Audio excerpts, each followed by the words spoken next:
Dar instrução ao sábio e ele se fará mais sábio. Provérbios, capítulo 9, versículo 9, a parte A do versículo. Queridos irmãos e amigos, a meditar nesse texto da Bíblia Sagrada, eu vou estar falando acerca de dois homens na Bíblia que me marca muito, podemos dizer assim, e depois contar uma história que aconteceu comigo. A Bíblia Sagrada, em Atos, capítulo de número 18, a partir do versículo de número 24 até o versículo 28, conta-nos uma história de um homem chamado Apolo. Note bem o versículo que eu iniciei lendo: dá instrução ao sábio e ele crescerá em entendimento, em sabedoria. Mais ou menos isso aí. Então, olhando a história de Apolo, a Bíblia diz que Apolo ele era poderoso nas Escrituras, ele ensinava as Escrituras Sagradas, porém, ele conhecia apenas o batismo de João. Ele não sabia, ele não ensinava acerca do Cristo ainda, ele ensinava acerca do batismo de João.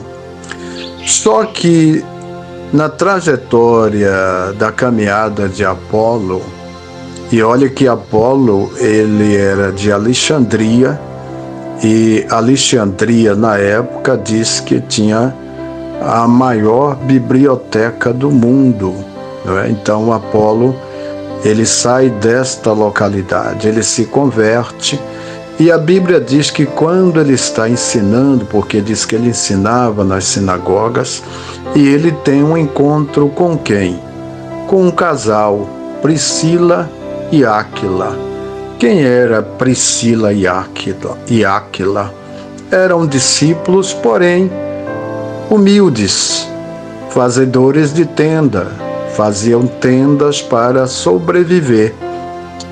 E quando Priscila e Áquila ouviram Apolo, chamou Apolo, levou em sua residência e instruiu Apolo acerca do caminho do Senhor. Vi ali que Apolo era um homem conhecedor das Escrituras, mas desconhecia o Cristo. O que me impressiona, no entanto, é ver o que Lucas diz, que Apolo ele é poderoso nas Escrituras, mas quem aparece na vida de Apolo? Dois fazedores de tendas, humildes. Por certo, não tinha o conhecimento, a sabedoria de Apolo, mas eles viram que eles podiam cooperar com Apolo.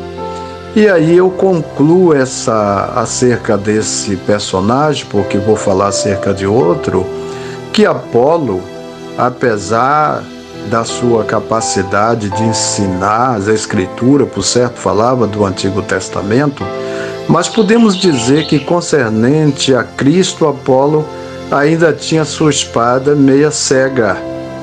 E Priscila e Áquila afiaram a espada de Apolo para que Apolo pregasse com mais precisão, não é?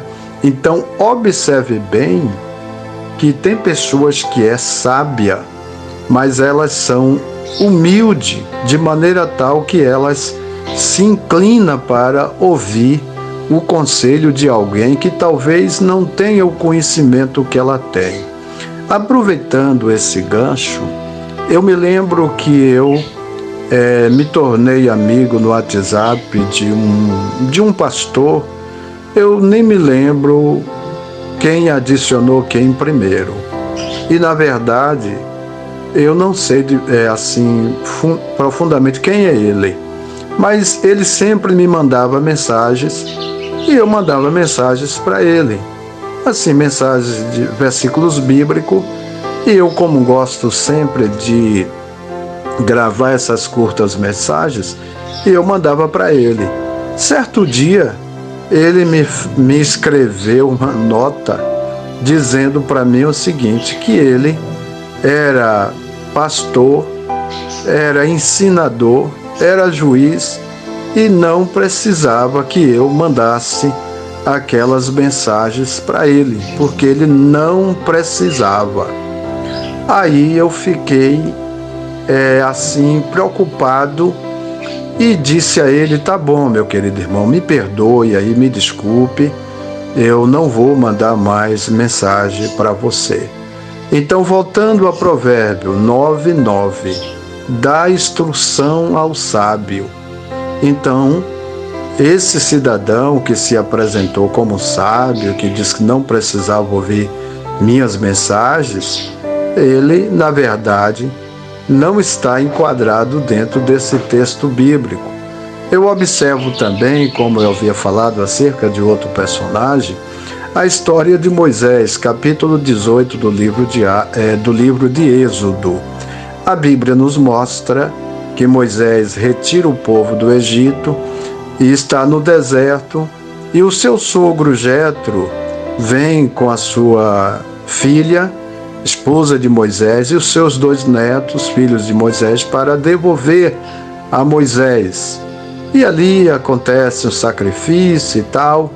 E no dia seguinte, Jetro observou que Moisés levantou-se de manhã muito cedo. E aí estava ali aquela fila quilométrica para Moisés atender, né? Ali o povo consultava Deus, ali o povo tinha demanda uns com os outros, tinha graves problemas para Moisés resolver. E aí Jetro, olhando aquilo ali, via que Moisés acordava cedo e anoitecia, e os problemas não eram solucionados. Então ele foi e deu um conselho a Moisés, dizendo: olha, Moisés, o que está acontecendo aí, tanto você vai se desgastar e não vai resolver o problema, vai morrer, tanto você como o povo e os problemas não vai ser solucionado. Então, Moisés, eu vou te dar um conselho. Se você aceitar o conselho, se você aceitar o conselho e Deus for contigo, com certeza os problemas serão solucionados. Moisés, escolha maioral de 1000, escolha maioral de 100, maioral de 50, maioral de 10, e eles resolvam as coisas mais fáceis, e as coisas mais difíceis eles tragam a você, para que você possa resolver. Se você atender o meu conselho e Deus for contigo, olha, com certeza os problemas serão solucionados. Então, caros ouvintes, você vê que Moisés era um homem sábio, foi criado lá no Egito, na maior faculdade do Egito, mas ele não dispensou o conselho do seu sogro, que talvez não tivesse pastoreado ou não tivesse liderado nem 50 pessoas, ou 100, sei lá, nem 100 pessoas. Mas Moisés atendeu o conselho do seu sogro e ele botou em prática. Então, Moisés sábio recebe um conselho e ele cresce em entendimento, em sabedoria. Talvez isso, quem sabe, esteja acontecendo na atualidade, de pessoas que estão carregando grandes pesos, grandes cargas, mas acha que ele pode fazer tudo sozinho, quando talvez tenha alguém ao seu redor que pode lhe ajudar a carregar as cargas. Talvez seja medo de compartilhar, talvez seja falta de entendimento para compartilhar com seus liderados, mas vamos fazer como Moisés, aceitar o conselho até de alguém que você julga que é menos capaz do que você. Mas se é um conselho de Deus, aceite este conselho e com certeza Deus, ele vai te dar vitória, Deus vai te abençoar. Então, dá instrução ao sábio e ele crescerá em entendimento, em sabedoria, ensino justo, enfim. Então Deus vai te abençoar de maneira especial, amém? Fique orando por nós precisamos das vossas orações.